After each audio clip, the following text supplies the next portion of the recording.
Hi hello नमस्कार, स्वागत आहे तुमचं माझ्या मराठी कथा या यूट्यूब चॅनलमध्ये। कथेचं नाव आहे हॉरर स्टोरी। चला तर मग कथेला सुरुवात करूया। आता 2 ते 3 पावले दूर होता तोच। त्या मुलीने हाक दिली, आपली नाही तर कुणाचीच नाही, बरोबर ना? हे शब्द ऐकताच विशालच्या अंगावर सरकन काटा आला। तोंडातली शिटी आताच विरून गेली। भीतीने त्याच्या तोंडातून आवाज फुटेनासा झाला। हाक ऐकून तो जागेवरच थांबला। आवाज त्याच्या ओळखीचा होता। तो स्वतःला सावरू लागला। तोच पुन्हा तिचा आवाज आला, बोल ना, आपली नाही तर कोणाचीच नाही, होय ना, बरोबर ना? आता मात्र त्याच्या पोटात भीतीचा गोळा आला। अंग घामानं भिजलं होतं। थरथर कापत तो फक्त समोर पाहत होता।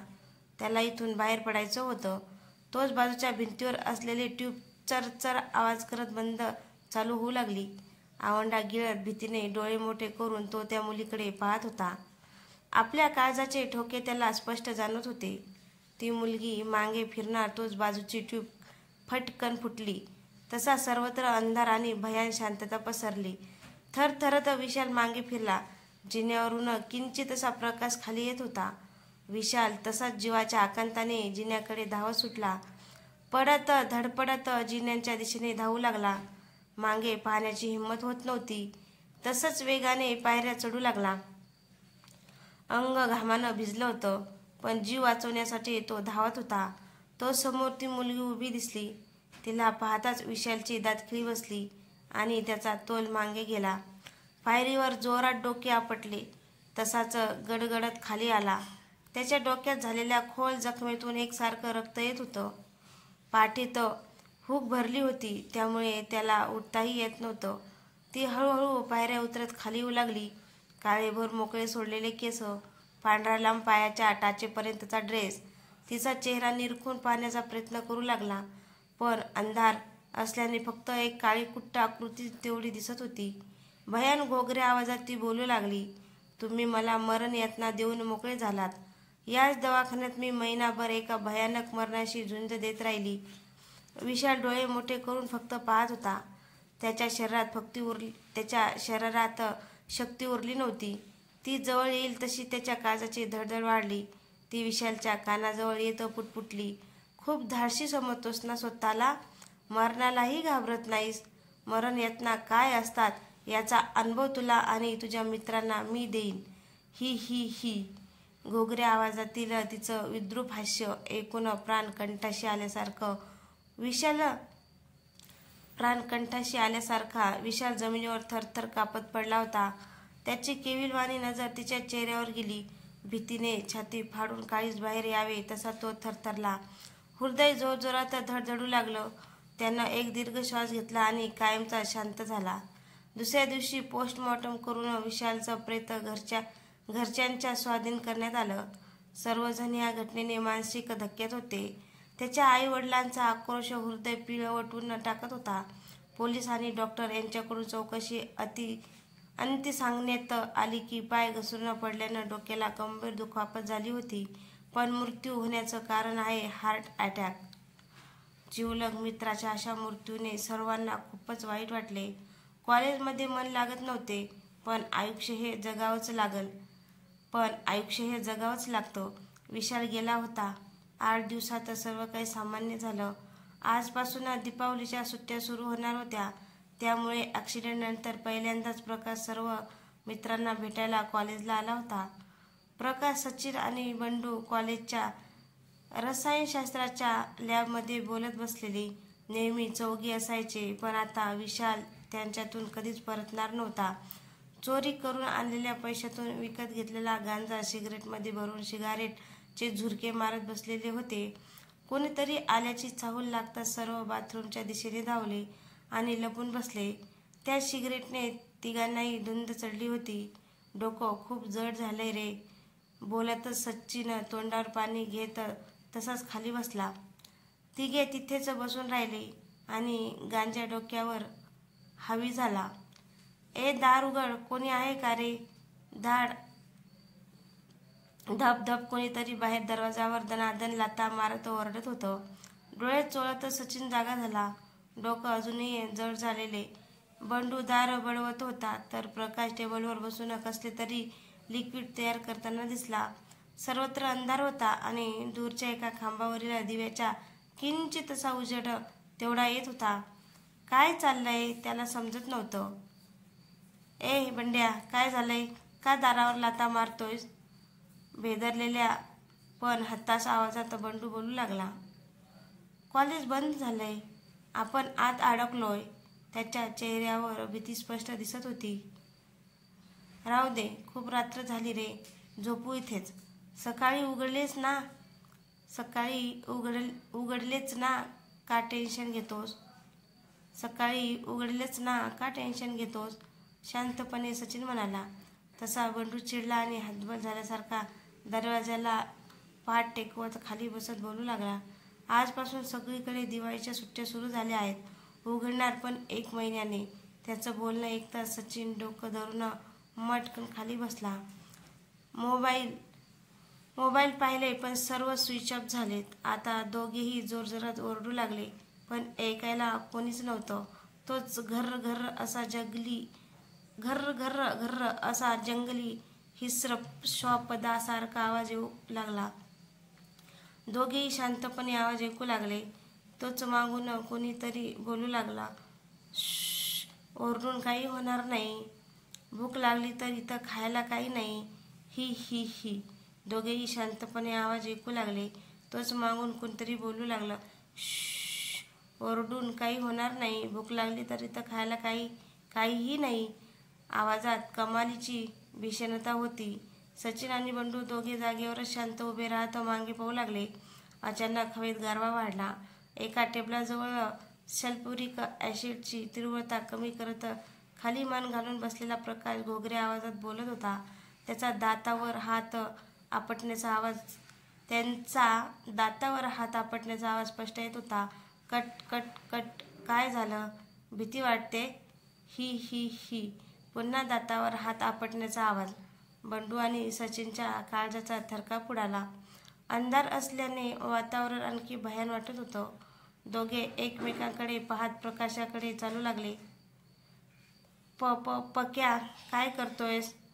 काय झालंय तुला? बरा आहेस ना रे? भीतीने आवंढाळलेला सचिन बोलू लागला. बंडू मात्र भीतीने तसा थरथर कापत उभा होता. दातावर दात आपटत खाली मान घालून बसलेल्या प्रकाश पुन्हा बोलू लागला. खूप भीती वाटते का रे? ही ही ही. स हप्त्यावर आई बाबांनी घेऊन दिलेल्या गाड्या गल्ली बोळ्यात मुलींच्या मागे रेस करताना, त्यांना घासून मारताना, त्यांचा पाठलाग करताना त्या मुलींना किती भीती वाटते. कधी विचार केलाय याचा? सचिन घाबरून प्रकाशच्या खांद्यावर हात ठेवत म्हणाला. पक्या, काय बोलतोयस? काय झालंय तुला? खाडकन उभं राहत प्रकाशनं आपली नजर सचिनवर रोखली. लालबुंद डोळे, क्रूर निस्तेज चेहरा आणि घोगऱ्या रागीट झालेल्या त्यांच्या आवाजातली भीषणता आता स्पष्ट जाणवत होती. त्यांच्याकडे पाहतच सचिन वेगाने मागे सरकला. पुन्हा कट कट कट. दातावर दात आपटत प्रकाश बोलू लागला. या प्रकाशने सांगितले म्हणून माझ्या अंगावर ॲसिड फेकलत ना? शरीरावर लाल मुंग्याचं वारूळ उठावं अशा यातना झाल्या होत्या माझ्या शरीराला. मेन कागद पागळून जावा तसं माझं अंग पागळलं. वितळून गेली माझी सारी स्वप्न एका क्षणात. साऱ्यांची राख केली तुम्ही. माझी आई बाबा माझ्याकडे बघून ढसाढसा रडले. त्यांचं तुटणारं काळीज मला जाणवत होतं. त्यांच्या आवाजात खूपच वेदना होती. दरवाजाला चिकटून उभा असलेल्या बंडूची दातखिळी बसायची वेळ आली. पक्या, काय बडबडतोयस? मला भीती वाटते भावा. दातावर दात आपटत पुन्हा प्रकाश बोलू लागला. Cut cut cut cut. पक्या, ही ही ही. पक्या नाही, मी सोनाली. आठवलं का? त्याचे शब्द कानावर पडताच दोघे गंभीरपणे प्रकाशकडे पाहू लागले. आता रूममध्ये भयान शांतता पसरली. अचानक प्रकाशचा चेहरा बदलून सोनालीचा चेहरा झाला आणि दुसऱ्या क्षणाला ॲसिडने विद्रूप झालेले तिचे रूप दिसले. तसे घाबरून बंडू आणि सचिन खाली कोसळले. पुढे पायाच्या टाचा घासत ते मागे सरकू लागले. दोघांच्याही तोंडातून आवाज फुटत नव्हता. दातावर दात आपटत पुन्हा प्रकाश बोलू लागला. Cut cut cut cut. तुमचा मित्र विशाल ही ही ही. मी प्रकाशच्या प्रेमाला नकार दिला तेव्हा तोच म्हणाला होता ना, आपली झाली नाही तर दुसऱ्या कोणाची होऊ द्यायची नाही, मेलो तरी चालेल. काय रे, आम्ही मुली जन्माला येतो तेव्हा आमचे आई वडील तुमच्या नावावर आम्हाला लिहून टाकतात का रे? दीर्घ श्वास घेत बिचारा विशाल मला घासून गाडी मारत ओरडायचा.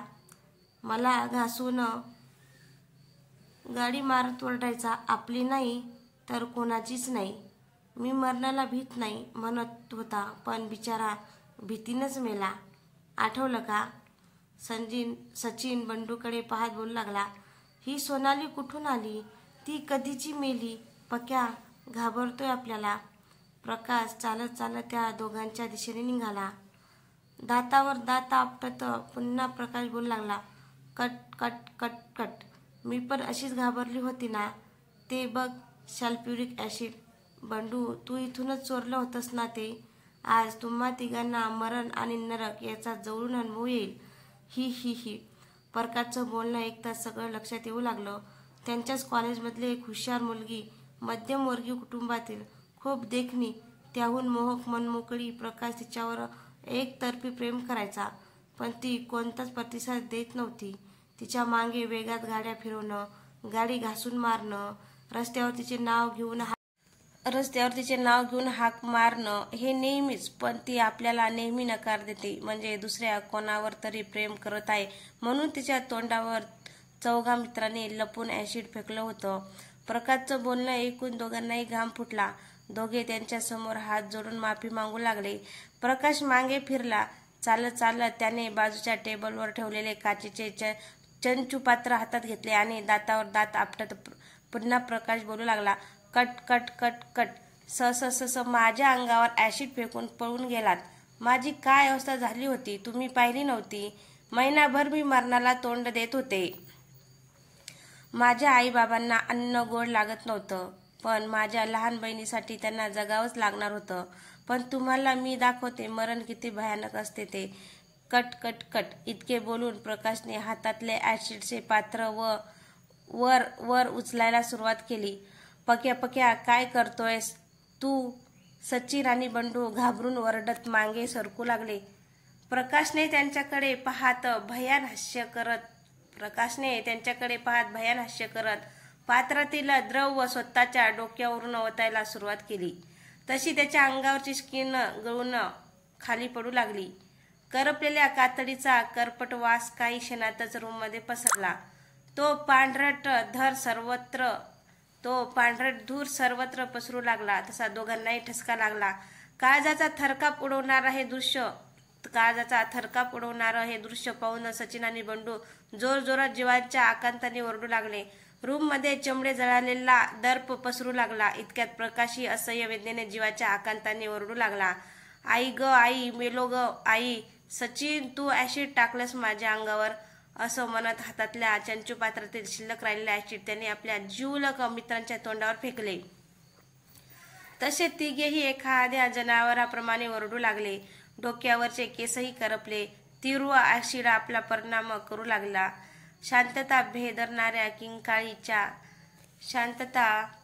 भेदरणाऱ्या किंकाळ्या त्या रूममध्ये विरून गेल्या. 10 दिवसांनंतर पोलीस सब इन्स्पेक्टर प्रेस कॉन्फरन्समध्ये तिघा मित्रांनी एकमेकांच्या अंगावर जे ॲसिड फेकलं त्याची तीव्रता थोडी कमी केली होती. त्यामुळेच ते इतके दिवस जिवंत राहू शकले. त्यांच्यातल्या प्रकाशला खूप दुखापत झाली आहे. डोळे कायमचे गेलात तर तिघांचेही चेहरे ॲसिडने वितळलेत. ते इतके दहशतीखाली आहेत की काहीच बोलू शकत नाहीत. तिघांचेही चेहरे जळालेत, पण त्याच्या जीवितास आता धोका नाही, असं डॉक्टर म्हणालेत. Thank you sub inspector. चालत चालत काही दूर उभ्या एका महिलेकडे जात म्हणाले. Thank you madam. तसं कायदा स्वप्नावर विश्वास ठेवत नाही, पण हे बेपत्ता तरुण कुठंच सापडत नसल्याने तुमच्या सांगण्यानुसार आम्ही या तरुणापर्यंत पोहोचू शकलो. त्या बाई शांतपणे म्हणाल्या. ही मुलं कॉलेज लॅबमध्ये अडकली आहेस असं माझ्या मुलीनं मला स्वप्नात येऊन सांगितलं. माझी मुलगी सोनाली अशाच एका ॲसिड हल्ल्यात मरण पावली. एखाद्या नाजूक कळीसारखी माझी सोनाली मेन कागदसारखी पागळून गेली. लहान असताना पायात येवलासा काटा रुतला तरी रडतच माझ्या कुशीत शिरणारी माझी मुलगी महिनाभर मरणाशी झुंज देत राहिली. जीभ ओठ जळाले होते, त्यामुळे तिला बोलताही येत नव्हतं. शुद्धीवर येताच दुसऱ्या क्षणाला पुन्हा बेशुद्ध व्हायची. तिच्यावर हल्ला करणारे कधीच सापडले नाहीत. बोलता बोलता त्यांचे डोळे पाणावले. इतकं बोलून तशाच त्या चालत निघून गेल्या. तिघेही वाचले. चेहरे विद्रूप झाले तरी हातपाय धड होते. पण हे जग पाहायला दृष्टी नव्हती. आता आयुष्यात राहिला काळोख आणि फक्त काळोख. पण असह्य यातना भोगत मरण कवटाळलेल्या सोनालीच्या आत्म्यानं त्यांना का वाचवलं हे कोडच होतं त्यांच्यातला, जो तो आपल्या परीनं याचा अर्थ समजून घेत होता. तर मित्रांनो, तुम्हाला ही कथा कशी वाटली? कथा आवडल्यास लाईक, कमेंट, शेअर करायला विसरू नका. आणि तसंच चॅनलवर कोणी नवीन असेल तर चॅनलला